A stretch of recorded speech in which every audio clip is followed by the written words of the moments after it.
بسم اللہ الرحمن الرحیم۔ اللہم صلی علی سیدنا محمد و علی آلہ و اصحابہ و بارک وسلم علیہ۔ حضرت ادریس علیہ السلام مصر کے شہر منفیس یعنی منف میں پیدا ہوئے۔ لوگ انہیں حرمز الحرام سا کہتے تھے۔ یہ سریانی زبان کا لفظ ہے۔ ہرموز کا معنی ہے تجربہ کار، مضبوط رائے والا۔ بعض اہل علم کا خیال ہے کہ آپ بابل شہر میں پیدا ہوئے، پھر ہجرت کر کے مصر پہنچے۔ علم النساب کے اکثر علماء کے مطابق حضرت ادریس علیہ السلام نبی کریم صلی اللہ علیہ وآلہ وسلم کے سلسلہ نسب میں شامل ہیں۔ آدم اور شیث علیہ السلام کے بعد سب سے پہلے انہیں نبوت کا شرف حاصل ہوا۔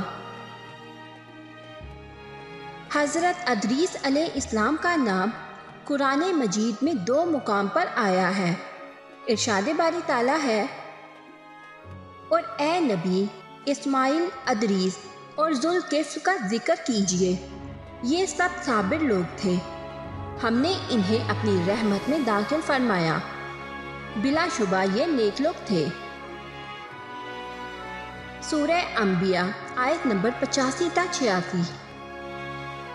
اور ایک دوسرے مقام پر اللہ رب العزت نے ان کی بابت یوں فرمایا، اس مقدس کتاب قرآن مجید میں ادریس کا ذکر کیجئے، بلا شبہ وہ بھی نہایت سچے نبی تھے، اور ہم نے ان کو اونچی جگہ اٹھا لیا تھا۔ سورہ مریم آیت نمبر 56 تا 57۔ اس آیت مبارکہ میں اللہ تعالیٰ نے ادریس علیہ السلام کی تعریف کرتے ہوئے انہیں نبی اور راست باز قرار دیا ہے۔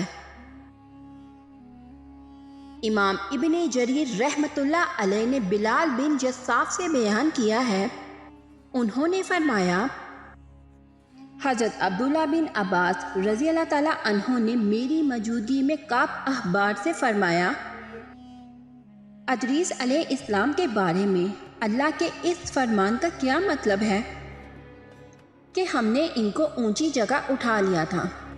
کعب نے فرمایا، اللہ تعالیٰ نے ادریس علیہ السلام کی طرف وحی نازل فرمائی، میں آپ کے اعمال میں روزانہ تمام بنی آدم کے اعمال کے برابر اضافہ کروں گا۔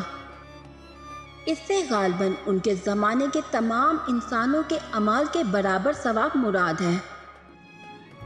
ان کے دل میں خواہش پیدا ہوئی کہ ان کی نیکیوں میں بہت اضافہ ہو جائے۔ ان کے پاس ان کا ایک دوست فرشتہ آیا، انہوں نے اس سے کہا، میرے بارے میں موت کے فرشتے سے بات کیجئے تاکہ مجھے زیادہ مہلت ملے اور میں زیادہ نیکیاں کر سکوں۔ فرشتے نے انہیں اپنے پروں میں چھپا لیا اور انہیں لے کر آسمان پر چلا گیا۔ چوتھے آسمان پر اسے مالک الموت اوپر سے آتے ہوئے ملے۔ اس نے مالک الموت سے اس معاملے پر بات کی جو ادریس علیہ السلام نے کہی تھی۔ مالک الموت نے فرمایا، ادریس علیہ السلام کہاں ہے؟ اس نے کہا، وہ میری پیٹھ پر ہے۔ مالک الموت نے کہا، تعجب ہے، مجھے بھیجا گیا تھا اور حکم ہوا تھا کہ ادریس کی روح چوتھے آسمان سے قبض کرو۔ میں دل میں کہہ رہا تھا، وہ تو زمین پر ہے، میں ان کی روح چوتھے آسمان پر کیسے قبض کروں؟ چنانچہ انہوں نے وہاں ان کی روح قبض کی۔ اللہ تعالیٰ کے اس ارشاد میں اسی طرف اشارہ ہے کہ ہم نے اسے ایک بلند مقام پر اٹھایا۔ امام ابن اسحاق رحمۃ اللہ علیہ نے ذکر کیا ہے کہ حضرت ادریس علیہ السلام نے سب سے پہلے قلم سے لکھا۔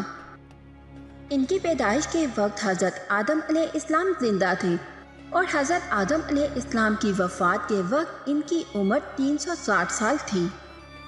اگر ویڈیو اچھی لگے تو اپنے دوستوں کے ساتھ شیئر اور لائک ضرور کریے گا، اور اس طرح کی مزید اچھی ویڈیوز دیکھنے کے لیے ہمارے چینل کو سبسکرائب کریں۔ ملتے ہیں نیکسٹ ویڈیو میں، اپنا بہت سارا خیال رکھیے گا، اللہ حافظ۔